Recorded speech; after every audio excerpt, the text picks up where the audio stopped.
Hey everybody, welcome back to another episode of Samp&Chance Boxing. I'm your host, Bobby Sampson, joined as always, my man with the master plan, Mr. Chance, Michael's Chance. Happy Thursday. How you doing, buddy?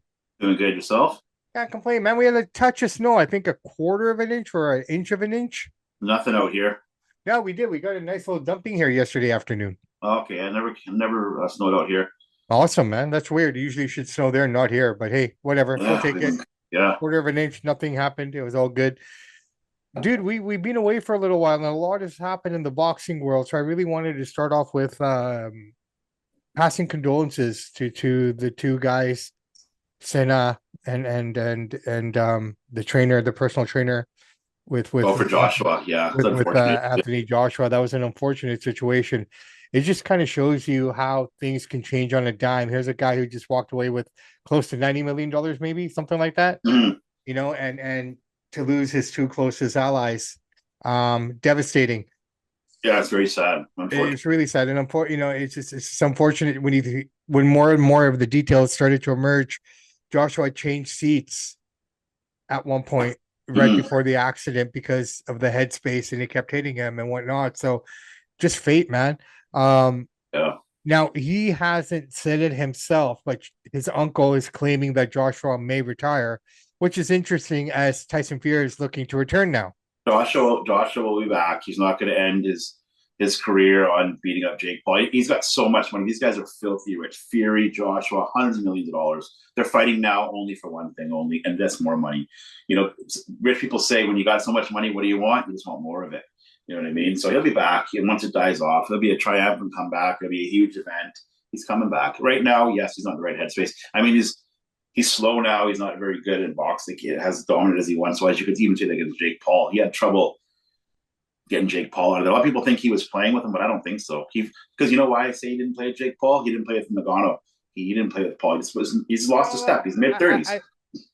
Sorry, I don't think he was playing with Jake Paul either. I Mm. think Jake Paul just wasn't standing still. The difference between the Nagano fight and the Paul fight Mm. was that But Paul kept moving, no, Nagano I kept know. But coming if you forward, no, I which hear made it you. easier to hit, right? I know. But if you're the top 10 heavyweight of this era and you're beating up a guy who's supposed to be a nobody, you should get him out real fast, right? So You you would can just think tell so. he's lost a step. He's No, 36. no, You'd he expect. has. And let's talk about that because we Yeah. got Tyson Fury coming back here. He's 38. Okay. He's thrown out names like Wardley. Now they're saying that the two potential fights this summer would either be a trilogy with Usyk or the Joshua fight that everyone's been clamoring for the last 7 years, Mm. maybe, right? Um, but to look at Tyson Fury as well, like I've asked you this question off air as well. Why are the little guys always so quick to retire and slow down? It's Mm. just, and the heavyweights are able to live longer. What I've realized is, man, is just very simply the heavyweights get more lead time, but when it's over for a heavyweight, it ends in an instant. There's no kind of Mm. balance there. So you look at Fury as well. He looks very slow in which training. I which I've said every time he's retired, he'll be back. He'll be back. Why? Because he wants to make more money. Yes, he loves to fight, but it's all about the money. Let's be honest. He wasn't getting $100 million paydays. He wouldn't fight again. If he's getting 2, 3 million, he's not there for 100 million. He's going to go out there and fight. And I'm Yeah, glad he's back because Fury brings, which very few boxers bring to the table, which is entertainment. right. We all talk about him. He's fun. He's funny. You know, he knows how to trash talk. Most boxers don't do that. So there's very few that do. So it's always good to have Fury back. And Fury fights are always fun to watch, win, lose, or draw, because he's entertaining as hell. Okay, so if it's not Usyk or Joshua, and they're saying that Wardley might be a long shot, then who do you put him in the ring with? What's he coming back for? We can fight Dubois. You know, there's guys he could fight. There's some younger up and comer guys. He'll fight Wardley. Wardley will do it because it's a massive payday. It'll be Wardley's biggest payday, right? Why wouldn't you want to? No, I mean, but they're trying to make it difficult from the governing bodies and stuff as well, right? Yeah, Like, but I there's mean, always this a is the way. problem, right? I So when don't think there's money, money's a they'll problem. I push don't the think the side. purse is a problem. It's a governing bodies, and especially which belt you want to go for. It just seems like each organization has its own rules. For example, Ryan Garcia getting a title shot. How does that make sense? Like, there's such a huge gap in everything. I get it, but That's it all it is, doesn't. bro. No, dude, but if you're another fighter and you working your ass off and you're undefeated, you're putting, like just to say, let's take Inouye, for example. Mm, Defended his title 3 times this year yeah. in the past year. Another champion. Show me another champion who's done that. Well, I picked a New Age fighter of the year, but the problem with the New Age is English isn't very good, so he hasn't been able to talk much and I get that. become a big star here. That's the problem. No, But I get that, but I'm amazing using him fighter. as an example. He's already making the money. He's got the money those other guys that we've talked about earlier in the show has. He already has that, right? All I'm But saying is he's not a huge star because they haven't marketed him in North America. right, And so right. you're But not a huge like Garcia is a huge star and people want to watch him, so they'll find a way to come to the back door and get him up in the big fight. Even if he doesn't deserve it, it's because people are going to watch. It's all I about the get it. money. But doesn't that deter guys or take away the motivation of guys like a Cody Crowley, for example, who's probably won 27 in a row, Mm-hmm. right? Yes, he had his opportunity. He got injured, but that opportunity never came back. Waiting to ever fight again. Well, that's what I'm saying. But what I'm saying is, you look at a guy who's built up a resume, who's worked really, really hard, putting 4 or 5 fights in a year. I understand the money aspect of it, but what does that do to the mentality of that guy who says, "Well, I just won 17 in a row. Why am I not getting a sniff?" Yeah. I know what you mean. I know what you're saying. Mm-hmm. I'm just trying to show you the other perspective, and Yeah, I'm no, not I get it. expecting you It's to definitely answer it. yeah, it's definitely crappy for them. It definitely might demotivate them, but it's all about marketing yourself and selling yourself, right? If you can't get yourself, boxing is entertainment at the end of the day. Yes, the fight in the ring And is this is why these guys have to, and this is it's why all WWE. It's sports entertainment. like I said, man, like I was like about to say, this is why all these guys need to come on Samp&Chance and promote Mm-hmm. themselves. Exactly, totally agree. But I'm not Right? saying it's fair how Garcia guys get No, special it's treatment not or Jake fair. Paul, but it's a business, right? I I get get it. it. I get it. But if we don't talk about it, if we don't, just put it out there at least, right? Like I'm not saying it's not going to change. Mm-hmm. Obviously, it's not going to change. It never has. Mm-hmm. It never has. It doesn't matter what era of boxing you're in. The bigger the name, the more opportunity you get. I get it. Absolutely. Right? I Yeah. totally understand that. And that's what sucks about the business. It Yeah. really does, right? Because it's like, okay, you're training some guys. Mm-hmm. Yeah. Say one of the guys you're training goes on this amateur run of 14-0. But because some guy does some stupid dance on TikTok and gets viral, he gets a title shot. You know Yeah. what I mean? For Could be. it's just unfortunate, right? Like an Yeah. amateur title shot. So how would you feel as a trainer when you saw if you saw that from your perspective as a trainer? Yeah, it sucks. It sucks. We just got to market yourself better, right? It's like you got to have some charisma, you got to have some flash. Even though you shouldn't, it should be about what's in the ring. And sometimes, eventually, it does get to that. But if you don't got that extra pizzazz, then yeah, you're gonna get pushed aside to the guy that does. It's unfortunate. I don't like it, but I get it. Like Nick Ball's a champion, but is he charismatic? Do people know who he is? Like Not outside really. of but Not really. that's what I'm saying though. So that's an example of a guy who had to work his ass off to get that title shot. And Yeah. when you do get it, like a Pitbull Cruz, he's got name recognition just because of the guys he's been in the ring with, Yeah. right? But other than that, the dude looks like paint drying. Right No, or I wrong? know. No, you're right. You're right. Right? So it's almost who you go into the ring with. Like, I mean, okay, I'm gonna use this as an example, tongue in cheek. We were supposed to talk to some boxers here. Mm-hmm. And this one in particular that we were supposed to talk to, you look at the names that he's been in the ring with. If he didn't fight those guys, would he be relevant in any way today? No, not really. You know what I mean? Not relevant to his family and to his people, yes, but not as far as in our realm of boxing interviews in the boxing world. No. Right, but he's in that realm because of the people that he shared the ring with. Yeah, for Who sure. had names. Mm-hmm. So I don't know, man. But yeah, heavyweights, it just seems like this. I realize this now. Like with heavyweights, when it's gone, Mm-hmm. it doesn't linger, it doesn't fade away. Mm-hmm. It just goes in an instant. And while we're talking about that guy, I ain't gonna mention his name, but I gotta call a ball, a strike a strike. I don't care if he doesn't like it. Very unprofessional. You agree to an interview, you talk on the phone, you do WhatsApp, yeah. Up until that morning, you're coming on. We rearrange our day around that. We're sitting here waiting, and you don't show up. It's unprofessional. There's no excuse for it. If something came up, grandma went to the hospital, your dog got hit by a car, then just send a message, hey guys, I can't do it. Because we took our whole day, rearranged all this kind of different stuff for it, and you leave somebody hanging. It's very unprofessional, and it's a bad way to do business. And maybe that's how he does business. Hey, I appreciate that, brother, and I'm glad that you said it. But here's the other thing. You know me, I'm Mr. Positive, right? Mm-hmm. It just shows us how far we've come Mm-hmm. with our craft, Mm-hmm. that we're able to bounce back without any. Oh yeah, I know. We can always pivot. No, it sucks, yeah, but we're Yeah. used to rearranging. We're used to Yeah, doing it's those happened things for before, people. I mean, even this right now. I mean, this should not be happening. Mm-hmm. This should have been if we were recording based on our schedules and everything else. we shouldn't have to be doing this episode right now, Yeah, exactly, right. And right? But most people are pretty good about it, but you yeah, get that yeah. here and there. But that's okay. You know what? Each of their own, Yeah, and like I said, it just makes us better. It makes us stronger. It allows us the opportunity to navigate waters that might be a little choppy. yeah. And over, as I've said before, we are getting close to 4 years here, buddy. I know it's been by fast. Right, one more month away, and we are 4 years into this. So in those 4 years, man, we've learned a lot. Yo, yeah, you learn a lot. Right, we Meet learned a a lot lot of fun about people. technique, this and that. But listen, here's something else I learned about. Let's forget about that, because here Yeah, we are now. We're talking about this. Um, they were saying Inoue Nakatani in May. that'd be huge. That's In gonna Japan, Tokyo. Oh, dude, it doesn't need to be in North America. Yeah, They'll make, to be fair, man, they'll make more money in Japan than they would here. yeah. Right. And because of that, I'm kind of curious about this fight based on their two fights that they had in December, which we didn't get a chance to talk about. They're saying Inouye's was a masterclass. Yeah, okay, I can see that, but he went the full distance, right? Yeah, he did. Nakatani looked like, based on what I saw very quickly, I was on holiday, so I couldn't watch it fully. And I still haven't watched it fully, but just looked like Nakatani had a little bit of a trouble there at some point in the fight. Mm-hmm. Did A you little see that? bit. Yes. Yeah, but he overwhelmed it. Like He overwhelmed it, but that, based on that, how do you see this fight playing out? Do you just see this as a Nakatani or a Inoue?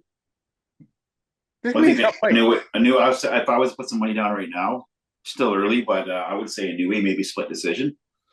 Inoue's going up, right? Yeah, he's coming up. So that should be interesting as well, how well he adapts to that. Yeah, it's going to be fun. It's a huge fight in Japan. That's like, Paki and Mayweather for them over there, like it is for us here. This is huge. And respect to Nakatani, man. This guy, throughout the whole Inoue storm, this guy's built his name up pretty well. Mm-hmm. Considering all the attentions on Nakatani. So we got that coming up September or January 30th, is it? What's January 30th? No, it's What, in May. no. January 30th, we got Teofimo Shakir. That's the 19th. That's next week. 19th, next week. Yeah. Next week. Man, first big card of the year, first ring card of the year. Looking forward to it, man. It's a loaded card, too. It is loaded. We'll break it down. We'll get all into that, this and that. But listen, this is just an impromptu show. We just wanted to get some thoughts out, welcome us back, get us warmed up again. Call this a training session. What do you think, Chance? That's a good way to say it. Just a little spar for us before we dig deep and get back into it all and whatnot. But I think that's basically. Sorry, you're right. It's January. Sorry, exactly. January 31st. We were both wrong. It's January 31st. The Saturday, the same day as Royal Rumble. Wow. Head to head, eh? Mm-hmm. I got CAW that night, and Royal Rumble got this. It was a lot big day for me. There's a lot going on. Well, it's all in the afternoon. Hmm? It's all in the afternoon. Shakir and Timo are fighting in Riyadh, right? Yeah. Okay, and this is happening in Saudi, the Royal Rumble, the same day. No, They're fighting at Tio. So Royal Rumble's in Saudi. Teofimo and Shakur at Madison Square Garden. My bad. Okay. Yeah. Okay. I thought they were going to start off the year with their first card. They're at Madison Square Garden. All right, perfect. So we got wrestling in the afternoon, transitions right into the prelims of that card at MSG. This is the biggest card of the year. Well, I mean, the year to start it, but it's a really, really good card. You got Keyshawn Javis versus Jermaine Ortiz. You got Bruce Carrington versus Carlos Castro. You got Big Baby Miller. Big card, man. Big card. So when I look at that card right now, I'm excited for the Teofimo and Shakir fight, but the fight that I'm really interested is the Jermaine Ortiz and Keyshawn fight. 1, 2, 4 titles are on the line in these cards. So that fight there particularly interests me because if Keyshawn doesn't come in looking strong, Jermaine can take advantage of him. I think Jermaine can beat him. It's a stack card.